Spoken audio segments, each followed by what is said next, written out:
चलिए, अगर इस तरह की बात उठ रही पंकज है जी तो अगर सुनील जी इजाजत दें, पंकज जी अगर सुनील जी इजाजत दें, जी। तो मैं सुनील जी से पहले बोलूं। हाँ, नहीं नहीं, आप बोलिए, आप बोलिए, आप बोलिए, फिर मैं मैं सुनील जी के पास आलोक जी ने जाऊंगा। जो बात कही, आपने जो सवाल किया, बस उसी पे आ रहा हूं। हाँ जी, हाँ। जो आपने पूछा, ये नफरत के आधार पे है या कांग्रेस के प्रति मोहब्बत है, मैं तो उसको उसको क्लेरिफाई कर दूं, क्योंकि जहन में कोई चीज आती है तो रुकती नहीं, निकल जाती है। ये कांग्रेस और बीजेपी वाले जो एंगल है उसमें भी मैं जोड़ देता हूं। अखिलेश यादव को पिछले 7 सालों से मुस्लिम से दूरी बनाते हुए साफ देखा गया, मुसलमानों का कहना है। अखिलेश यादव के मंच पे मुस्लिम टोपी नहीं दिखाई देती है, मुसलमानों का कहना है। अखिलेश यादव की समाजवादी पार्टी ने होने वाला पार्टी का अवतार बंद कर दिया है, ये मुसलमानों का कहना है। अखिलेश यादव ने पीडीए में मुस्लिम एम नहीं रखा, पिछड़ा रखा, दलित रखा, अल्पसंख्यक रखा, और उस अल्पसंख्यक को आधी आबादी बनाया, उसके बाद आधी आबादी के बाद अगला बनाया, और मुसलमान का जिक्र नहीं किया, मुसलमानों का कहना है। अखिलेश यादव ने अभी तक किसी मजार पे चादर नहीं पोशी की हो, फोटो नहीं आई है, और तमाम मंदिरों में जाते रहते हैं, ये मुसलमानों का कहना है। अखिलेश यादव ने मुस्लिम्स को बुला के इंस्ट्रक्शन दिया, मुझसे कहा, मेरे पास वो इंटरव्यू है, मैं आपको चाहिएगा तो भेज दूंगा। एक मुस्लिम पूर्व विधायक, समाजवादी पार्टी के 4 बार के पूर्व विधायक, उन्होंने ये कहा कि साहब अखिलेश यादव ने हम मुस्लिम विधायकों को बुलाया, और एक राय साहब थे, उन्होंने राजीव राय नहीं कहा, राय साहब थे, उन्होंने कहा कि आप लोग मुलायम सिंह की वो वाली अंगोछा जिसमें वो लाल लाल ऐसे ऐसे खाके थे, वो मत पहनिएगा, वो फोटो मत लगाइएगा। मुलायम सिंह की या मेरी कोई टोपी को फोटो पोस्टर में नहीं लगाइएगा, ये मुसलमानों का कहना है। अखिलेश यादव ने आजम खान, आलोक भाई के शहर के सोलंकी, या क्या कहते हैं शाजिल इस्लाम अंसारी, इनके मुद्दों को टैकल नहीं किया, मुसलमानों का कहना है। अखिलेश यादव ने बगल में सीतापुर 70 किलोमीटर, हरदोई 80 किलोमीटर, एक जगह पे क्या कहते हैं तंजीम फातिमा है, एक जगह पे आजम खान है, 3 महीने से ऊपर हो गए, आज तक जेल में उनसे मुलाकात नहीं की, ये मुसलमानों का कहना है। सारी प्रेस कॉन्फ्रेंस, सारी चीजों में जब अखिलेश यादव बैठते हैं उसमें कोई मुस्लिम चेहरा नहीं बैठता। आज बदोसराय में भी अखिलेश यादव जब गए तो अवधेश प्रसाद थे, उनको सामने नहीं रखा गया, दलित चेहरे हैं, उनके पीछे अरविंद सिंह गोप खड़े हुए थे, और अशरफी लाल यादव के वो बेटे की फोटो है जो बगल में एक सदरी में लड़का खड़ा हुआ है। मुस्लिम चेहरे जो हैं, फरीद महफूज किदवाई से लेके, अदनान से लेके, चौधरी रम्मी से लेके, कोई एक मुस्लिम चेहरा उसमें नहीं था, ये मुसलमानों का कहना है। आप मोदी ने अजमेर चादर भेजी, सारी मस्जिदों में गए, और उसके अलावा मुस्लिम महिलाओं से योगी आदित्यनाथ मिलते हैं, मोदी उनके साथ फोटो खिंचाते हैं, और इस तरह के सारे कार्यक्रम में आप मोदी को देख सकते हैं, योगी को पा सकते हैं, जो मुस्लिम हित से या मुस्लिम से जुड़े हुए होते हैं। ये वो कारण है कि अखिलेश से नफरत की हद तक दूर हो गया मुसलमान, और कांग्रेस को वो हर मुद्दे पे खड़ा हुआ देखता है। अगर कांग्रेस नहीं तो बीजेपी को दे देगा, लेकिन अखिलेश यादव को वोट नहीं देगा। पंकज, नहीं तो अखिलेश यादव क्या इस बात को भांप गए हैं? इसलिए अखिलेश यादव ने यह भी स्टेटमेंट दिया कि गठबंधन से हटा भी दिया जाएगा तो भी हम गठबंधन में बने रहेंगे, हम गठबंधन को जी छोड़ेंगे नहीं। क्या सुनील जी शुक्ला जी, मैं आपसे यह पूछ रहा हूं कि क्या अखिलेश यादव को यह बात समझ में आ गई है? और दूसरी बात जो आप एक्सप्लेन कर रहे थे कि अगर सारा विपक्ष एक साथ नहीं होगा तो बीजेपी के सामने टिक नहीं पाएगा। ऐसे में समाजवादी पार्टी और कांग्रेस और आरएलडी के गठजोड़ को आप फॉर्मिडेबल अलायंस मानते हैं? क्या आप मानते हैं कि यह गठजोड़ बीजेपी से उत्तर प्रदेश में ठीक तरीके से टकरा सकेगी? क्या बीजेपी को यह शिकस्त देने की क्षमता इस गठजोड़ में है? क्या ऐसा दिखाई पड़ता है? क्योंकि यह तो अब साफ हो गया कि मायावती इस गठजोड़ में नहीं आ रही। क्यों नहीं आ रही हैं? मैं आपके यहाँ कल भी कहा था और आज ही दोहरा रहा हूं कि मायावती जी का वो अंतरिम बयान है, मुझे अभी भी उम्मीद है कि वह इंडिया दल समूह में आएंगी। खैर, मैं गलत भी हो सकता हूं। नंबर 2, अगर आपने कहा कि समाजवादी पार्टी, कांग्रेस, आरएलडी का जो गठबंधन है वो फॉर्मिडेबल गठबंधन है जो बीजेपी से लड़ सकता है। अगर 2019 के चुनाव में समाजवादी पार्टी, बहुजन समाज पार्टी लड़ करके 15 सीटों का बीजेपी को नुकसान कर सकती है, तो ये मेरा मानना यह है कि अगर ये गठबंधन होता है तो 2024 में इस साल का जो चुनाव होगा उसमें भी बीजेपी को नुकसान होगा। तीसरी बात जो आलोक पांडे जी ने कहा कि 1951 से लेकर के कभी भी भारतीय कांग्रेस को 50% वोट नहीं मिला, विपक्ष के पास ज्यादा वोट था। बिल्कुल सही बात है, लेकिन जब भी मैंने क्या कहा कि गैर भाजपा वोटों के विभाजन को रोकना होगा। क्या कांग्रेस के खिलाफ जो मत थे उस मतों के विभाजन को रोकने की कोशिश बीजेपी गैर कांग्रेसी पार्टियों ने की, जबकि कांग्रेस साफ हो गई, सत्ता से बाहर हो गई। एनडीए जब बना सत्ता से बाहर हो गई बीजेपी का कांग्रेस, और यूपीए जब बना तो एनडीए बाहर हो गई सत्ता से। मैं केवल ये कह रहा हूं कि सत्ता के खिलाफ जो विरोधी मत हैं उन मतों के विभाजन को अगर आप रोक लेते हैं, 1952 में भी किसी ने नहीं प्रयास किया कि कांग्रेस के खिलाफ के मतों को आप रोकने का प्रयास कीजिए, 57 में भी किसी ने नहीं किया, 62 में भी किसी ने नहीं किया, 67 में भी किसी ने नहीं किया। जिस समय जब मतों के विभाजन को को रोकने का प्रयास करते हैं तो परिणाम आता है। आप इस तरह का उदाहरण दीजिए कि मैं जो बात कर रहा हूं कि आप मतों के विभाजन को रोकने का प्रयास करें। नंबर 1, अगर आप बात कीजिएगा, अगर आपातकाल नहीं लगता तो फिर भी विपक्ष नहीं जीत सकता था। ये इंदिरा गांधी की आपातकाल का दुष्परिणाम था, न विपक्ष के प्रयास का। इसका आप प्लीज गंभीर अध्ययन कीजिएगा, मैंने किया। तो सवाल है ना कि सुनील जी, आलोक भाई, बहुत माफी के साथ एक बात कह दूं कि और 2019 का चुनाव आप मानेंगे कि नहीं मोदी जी का प्रताप था, तब पोलिंग कभी 62% से ऊपर नहीं हुई थी। 50 पे बहस ना कीजिए। जी नहीं बोलिए सुनील जी। जी मैं इसी बात नहीं कर रहा हूं, मैं पढ़े हुए मतों की बात कर रहा हूं, मैं संपूर्ण मतों की बात नहीं कर रहा हूं। इतना ज्ञान मुझको भी है भाई, मैं पढ़े हुए मतों की बात कर रहा हूं। 62% मतदान हुआ हो चाहे 32% मतदान हुआ हो, मैं केवल ये कह रहा हूं कि जो पढ़े हुए मत थे उनकी बात की जा रही है, और जब मत प्रतिशत की बात की जाती है तो पढ़े हुए मतों की बात की जाती है। नंबर 1, बिल्कुल मैं सहमत हूं आपकी इस बात से, लेकिन सुनील सर बस यही है कि वो आपातकाल का दुष्परिणाम था। मैं विपक्ष की एकता का नहीं मानता, विपक्ष की एकता पहले से भी प्रयासरत थी, लेकिन इंदिरा गांधी की गलती की वजह से सत्ता से बाहर हुई थी और 2 साल में फिर सत्ता में आई थी और उससे ज्यादा मजबूती से आई थी इंदिरा गांधी। 2004 में क्यों हार गई एनडीए? 2004 में एनडीए क्यों हार गई? 2014 में क्यों एनडीए? अरे देखिए, हर समय कोई ना कोई कारण होता है। 2004 में कोई इमरजेंसी लगी थी भाई, अब इंडिया हार गई। अटल बिहारी वाजपेयी जैसा प्रतापी नेता हार गया। पांडे जी, अटल बिहारी वाजपेयी जैसा प्रतापी नेता चुनाव हार गया जब एनडीए के खिलाफ यूपीए सत्ता में आई। इन्होंने बनाया है क्या मतों के? मैं यही प्रतापी थे, लेकिन आज की भारतीय जनता पार्टी 2004 की भारतीय जनता पार्टी में बहुत अंतर है। कांग्रेस सबसे नीचे पायदान में खड़ी है। चलिए पांडे साहब, आलोक जी इनको बात पूरी कर लेने दीजिए। जी हाँ, बोलिए। मैंने कब इनकार किया? मैं तो कह रहा हूं कि आज 2014 में, 2019 में, 2024 में मैं तो साफ कह रहा हूं कि बीजेपी के पास प्रतिबद्ध मतदाता हैं। बीजेपी ने अपने मतदाताओं को तैयार किया है, मैं साफ कह रहा हूं आपसे। लेकिन मैं यह भी कह रहा हूं कि इन प्रतिबद्ध मतदाताओं की संख्या इतनी नहीं है कि अपने बूथे पर केवल अपने, अगर गैर बीजेपी मतदाताओं का कंसोलिडेशन हो जाएगा तभी वो बीजेपी को जिता लेंगे। यह मैं इस आधार पर कोई सपना नहीं देख रहा हूं, यह लगातार मैं देखता चला रहा हूं कि मतदाता ही गैर बीजेपी मतदाता कंसोलिडेट हो रहा है।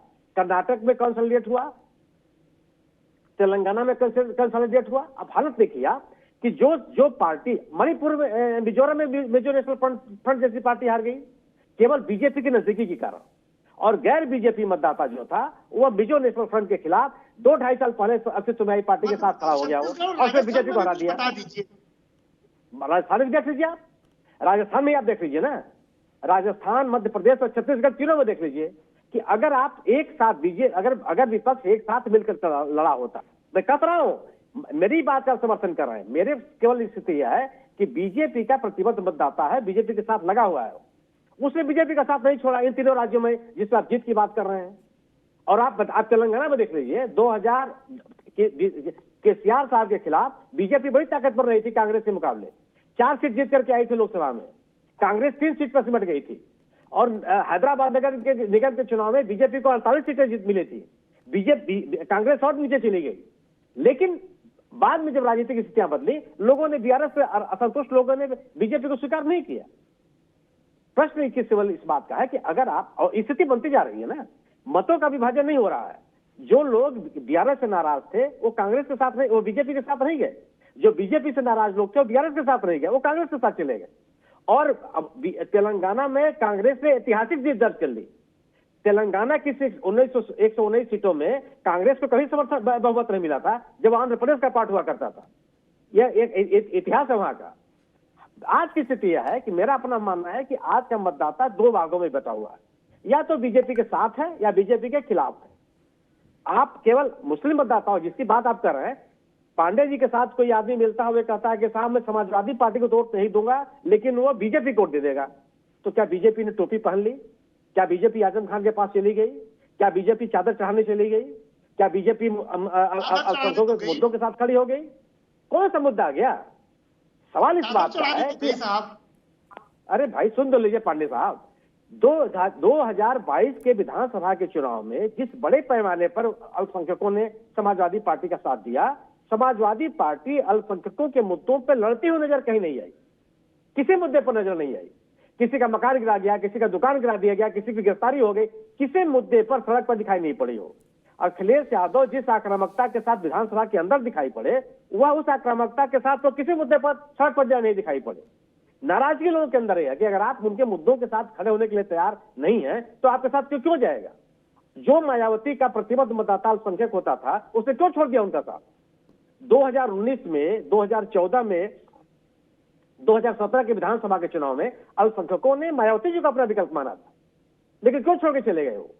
क्योंकि मायावती जी बीजेपी के नजदीक दिखाई पड़ने लगी। उनकी राजनीतिक गतिविधियां बीजेपी को मदद करती हुई दिखाई पड़ी। बीजेपी के साथ उन्होंने कोई गठबंधन नहीं किया, बीजेपी के साथ उन्होंने मंच शेयर नहीं किया, लेकिन जो उनकी गतिविधियां थी उससे लोगों को लगा कि यह बीजेपी की मदद कर रही हैं।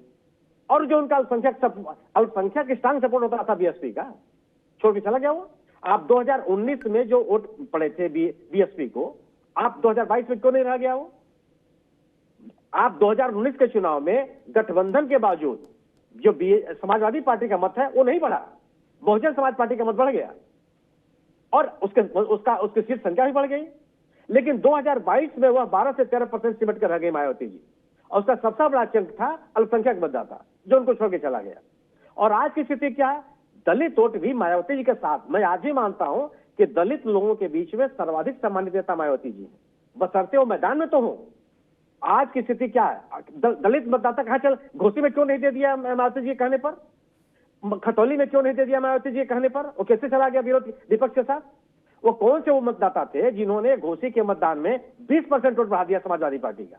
ये कहां के नए मतदाता है? किससे वोट कहां से वोट आ गए?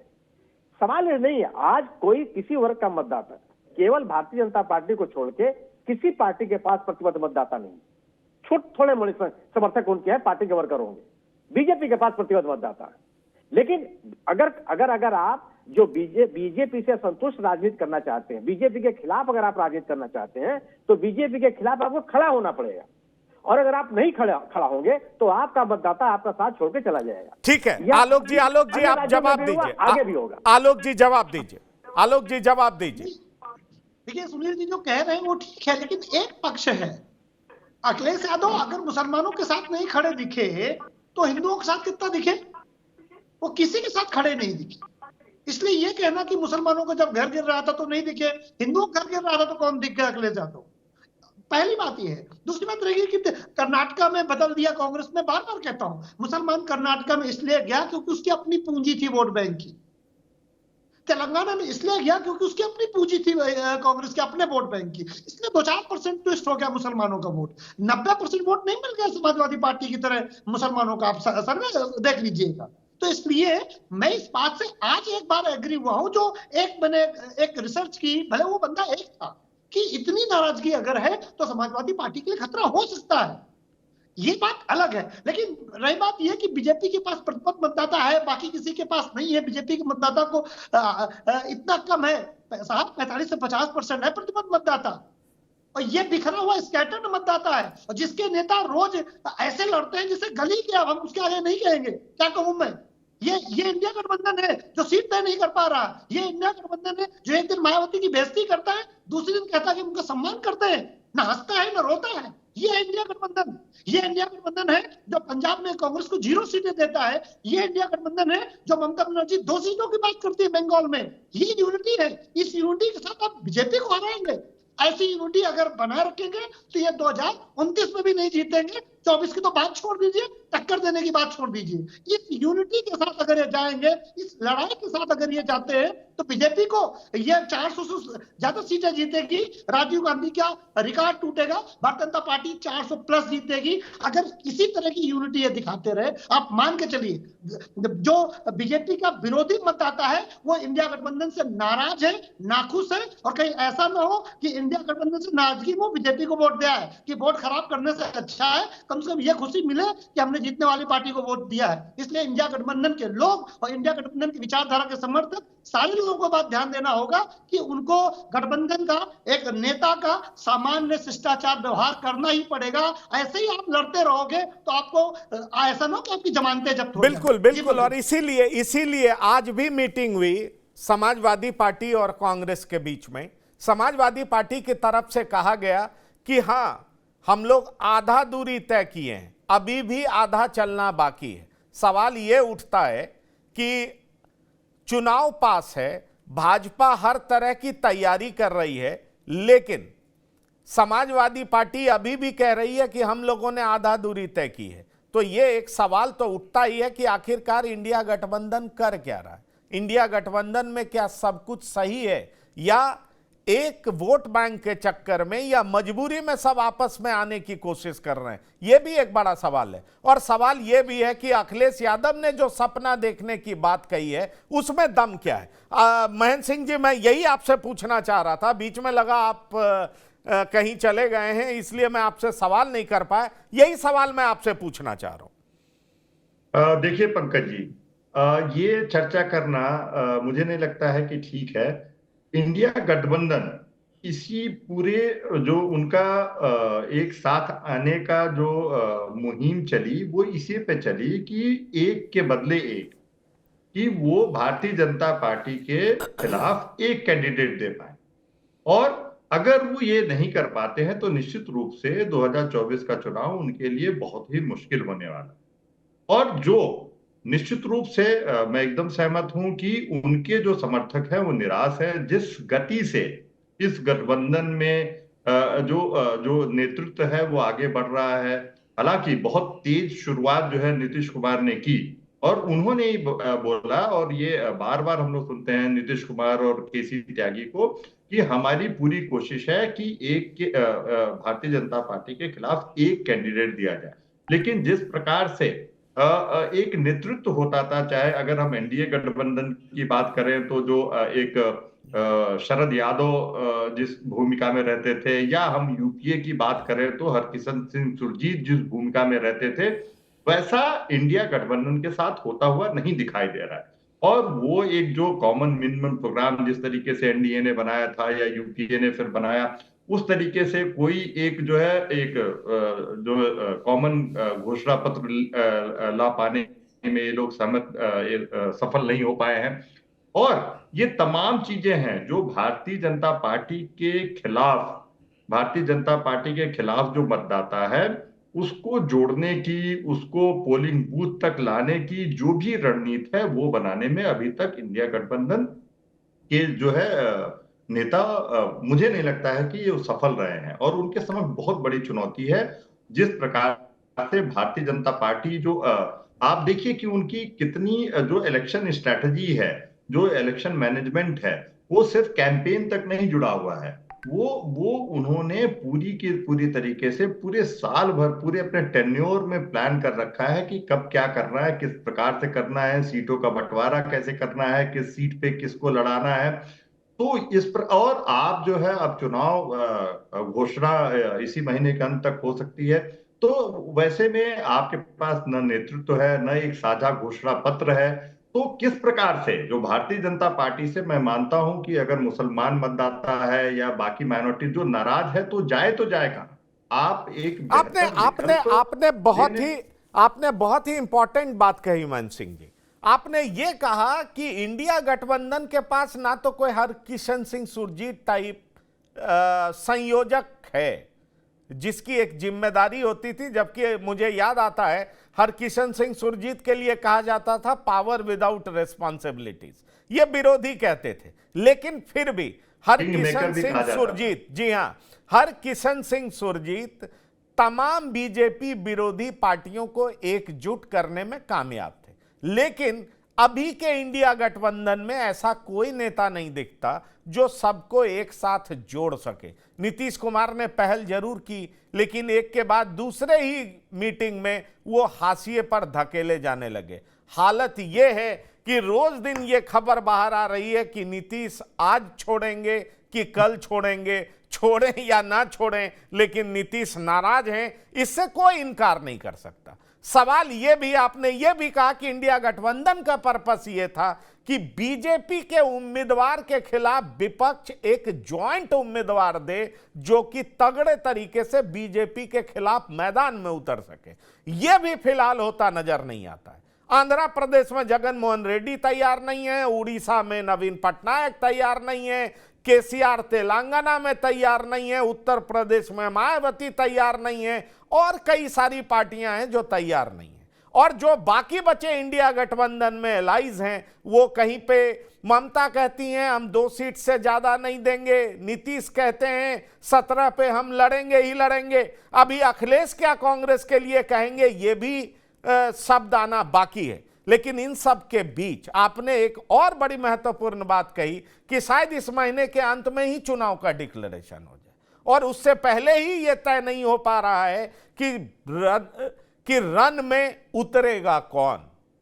इसको लेकर के ही सब पार्टी के उम्मीदवारों में भयानक कंफ्यूजन है। ऐसे में अब बयान बहादुर भले ही इंडिया गठबंधन के नेता हो जाएं, लेकिन सवाल यह उठता है कि उनके बीच बहुत दरार है, बहुत खाई है, जिसको पाटते हुए वो नजर नहीं आ रहे हैं। अखिलेश मुस्कुरा करके जो भी कहें, उनके शब्द और उनकी मुस्कुराहट दोनों अलग अलग डायरेक्शन में जाते हुए साफ दिखाई प्रतीत होते हैं। बहरहाल महेंद्र सिंह जी आपका, आलोक पांडे जी आपका, सुनील कौशिक जी आपका, और सैयद कासिम जी आपका, आप सभी लोगों का इस डिबेट को बेहद महत्वपूर्ण और इंटरेस्टिंग बनाने के लिए धन्यवाद, शुक्रिया।